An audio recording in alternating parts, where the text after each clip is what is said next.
Hello friends, welcome to Jainam Software. So I'm back with another video. In this video we are going to see how we can create loan in applying rule deduct interest from principal. So just have a look. So from the search bar search one customer.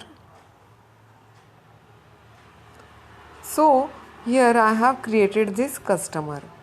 Now just click on the loan option.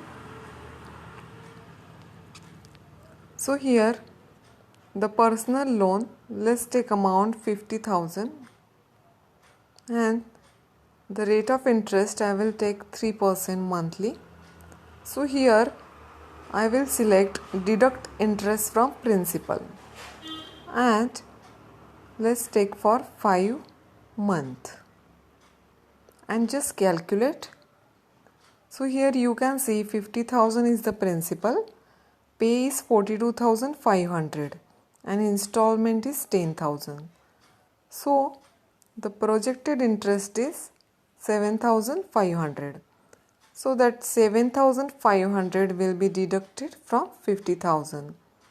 Now just save this loan.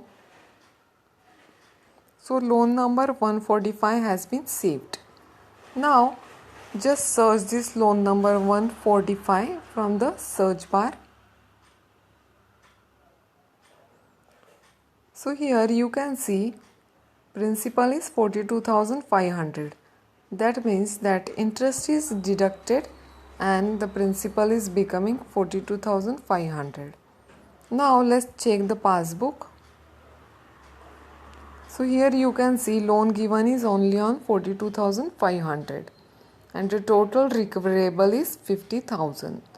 So interest you will get back, means with interest you will get 50,000 as a recoverable amount. So if you check the installment tracker, the 10,000 is the amount, installment amount, and that is the for 5 months. So this type we can apply this rule in Jainam Software. So thank you friends for watching this video, and for more videos I will come back. And don't forget to like our channel from YouTube. Have a nice day.